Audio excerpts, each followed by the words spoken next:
If you had to go 13 days without banks working in the United States, could you do it? FDR had to think about this situation for all 125 million citizens in the U.S. amidst the greatest depression the country has ever seen. FDR's bravery and leadership showed he cared about his suffering country and wanted to do whatever he could to help them. Franklin Delano Roosevelt, better known as FDR, was the 32nd President of the United States and was part of the Democratic Party. He was one of the most unique presidents as he served 3 full terms and also was elected for his 4th term before he unfortunately died 2 months into it on April 12, 1945. FDR gave his first fireside chat on March 12, 1933 from the diplomatic reception room in the White House, as you can see right here. He gave the speech over radio as he found it was the most effective way to reach as many listeners as possible across the country. He also, as the name implies, gave the speech Fireside, as you can see right here. Now let's do the first introduction to the speech. Friends, I want to talk for a few minutes to the people of the United States about banking. Because with the comparatively few who understand the mechanics of banking, but more particularly with the overwhelming majority of you who use banks for the making of deposits and the drawing of checks. I want to tell you what has been done in the last few days and why it was done and what the next steps are going to be.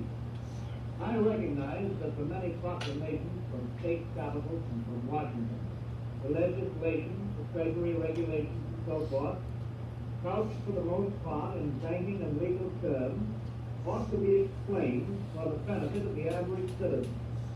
I know this in particular because of the fortitude and the good temper with which everybody has accepted the inconvenience and the hardships of the banking holiday. And I know that when you understand what we in Washington have been about, I shall continue to have your cooperation as fully as I have had your sympathy and your help during the past week.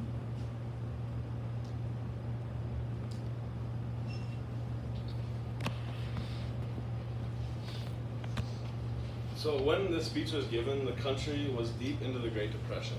People didn't know where to go or where to turn, and they started to panic. FDR stepped in and declared the banking holiday. He declared the banking holiday 6 days before he gave the speech, and when he gave the speech, it was 1 day before the banking holiday had ended. What the banking holiday meant is that all banks were closed, no one could access them, and all monetary transactions were froze. Now coming out of the pandemic in 2021, we saw some of the lowest stock market rates and some of the highest unemployment rates we have seen since the Great Depression. After the banking holiday ended, the stock market saw the biggest price percentage increase that it has ever seen in the history of the stock market. And now in 2021, we can relate to that as we have seen some of the highest stock market climbs since the Great Depression. Going on to the rhetorical vices, I found 2 that he really used effectively in his speech. The first one is, "It is your problem, my friends, your problem no less than it is mine." He interrupts his sentence by saying, "my friends." He does this first to gain the attention of the audience listening and also to connect to them, to make them feel welcome. He then goes on to say, "Your problem is no less than it is mine." He uses the "my friends" to put emphasis on what is coming next, and he wants to let them know that he's with them through any of the hardships that they'll face. Next, using amplification, he says, "You people must have faith.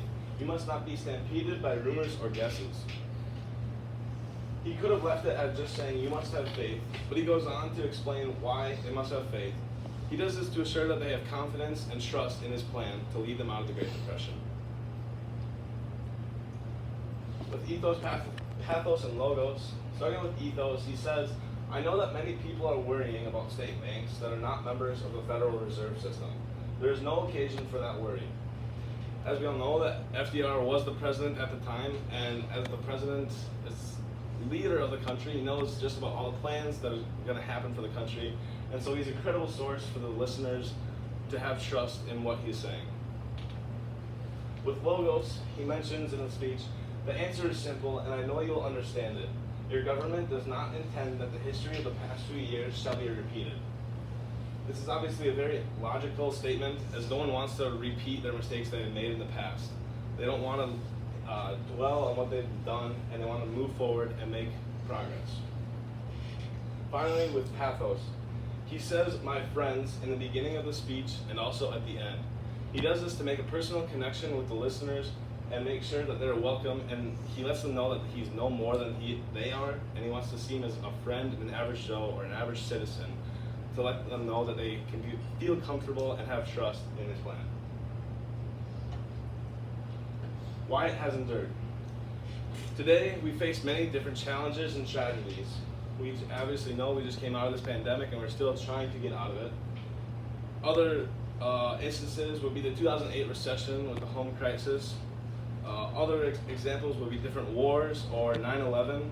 All these challenges, people lose faith and hope in the country, and sometimes just need a different way to instill confidence in them, and that's exactly what this speech did. FDR's first Fireside chat was the start of many, but this one started a new wave of confidence and change. It reassured a nervous country, all while sitting by a little fireplace. Thank you for listening to my speech.